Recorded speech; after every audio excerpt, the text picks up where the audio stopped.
topic of this paper is assessing the feasibility, economic benefits, and implications of integrating Somalia's labor market into the East African community.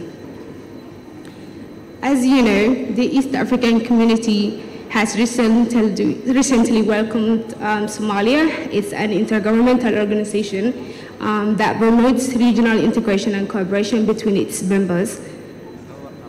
The East African community so far has achieved its objectives, and one of the objectives is the common market. I'll just keep it short. You already know about the East African Community Conference. And the common market is basically has 4 principles that promote the 4 freedom of movement and 2 rights, including free movement of labor, persons, capital, and goods, and as well as the rights of establishment and residence. On the other hand, Somalia has made its way throughout the past years of prolonged civil war, and now it's at the stage of being a member of East African Community Conference. One of the critical concerns in this integration is the labor market. The labor market in Somalia consists of its labor force, and the current state of labor force in Somalia is basically a high unemployment rate. The unemployment rate in the East African community compared to the other members stands Somalia as the 2nd largest unemployment rate. Also, Somalia is the 5th largest population in the East African community. I will just go to the discussions, so I will just keep it short. The literacy rate graph, but the unemployment graph is one of the graphs that I have in here, and it indicates really high unemployment rate in Somalia compared to the East African Community Conference. And Somalia stands as the 5th largest population in the East African community. That means a high labor force in this integration.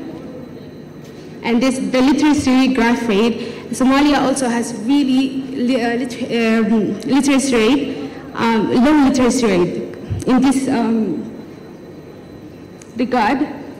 And this paper investigates Somalia's integration into the East African community, complications for the labor market, assessing the economic benefits and the challenges that lay ahead.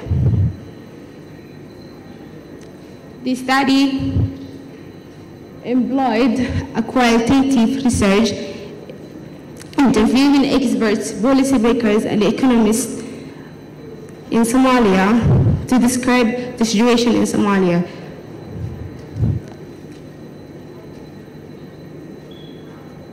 Okay.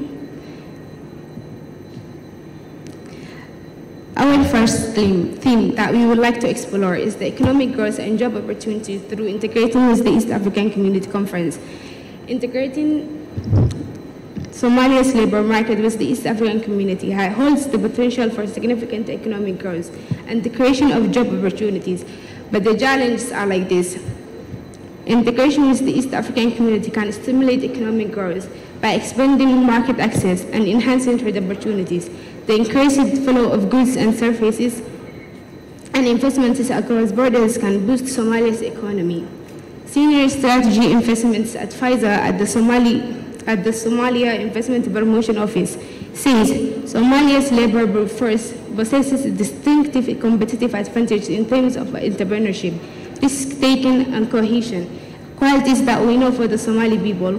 These traits, combined with the potential for a conducive regulatory environment within the East African community, can pave the way for enhanced economic growth, business successes, and meaningful contributions to the integration of regional market.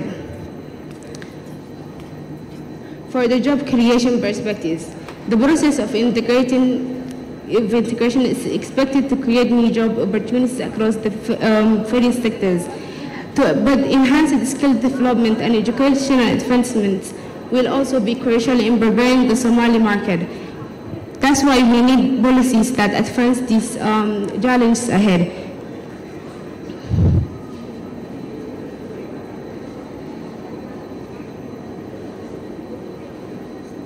Okay. Theme, and then the second theme is the feasibility of education and skills of the Somali labor market. Education and skill development play a crucial role in enhancing trade, but also challenges ahead are also important in this. Abdurrahman Ainte, former Minister of Planning, Economic Development and Investment, emphasizes that skill enhancements and education programs are essential for preparing Somali workers to compete successfully in a more competitive EAG labor market. Education and skills are fundamental in ensuring that the Somali workforce can compete effectively within the East African labor market.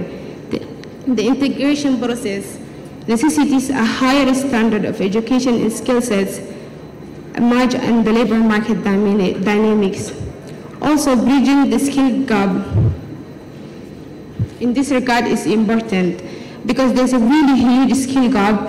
And then I will quote again Mohammed Hussein Mohammed, Director General of the Third Summit, that emphasizes on vocational training for skill enhancement and skill development. There is a recognized need to bridge the skill gap, the existing gaps within Somalia.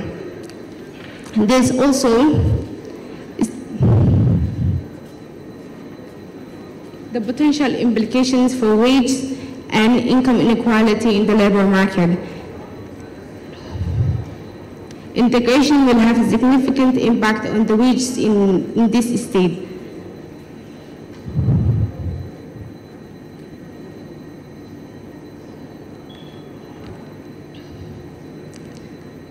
As you know, Somalia stands as a market for laborers. It's a really good environment. It built on really, since the income of the country is high, the wages are really high compared to other East African community members.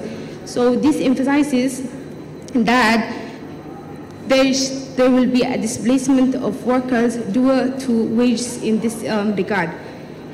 And there will be industry-specific wage changes. For example, for the hospitality sector in Somalia, the wages for the Somali workers is really low, and then for the foreigners will be really high. And that's how the business environment is built, and that will be really a challenge that will lay ahead that could potentially lead to displacement of local workers of Somalia.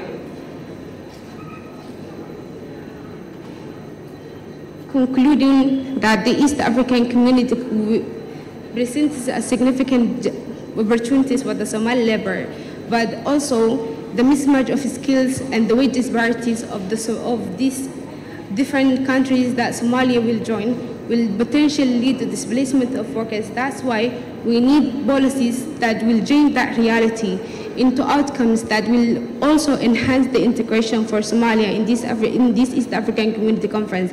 And this is also an attempt to inform the policies, the policymakers, to put place policies that enhance the environment for laborers, and also for the Somali the government to emphasize on actually creating policies for the laborers that will not lead to challenges that we are scared of. Thank you.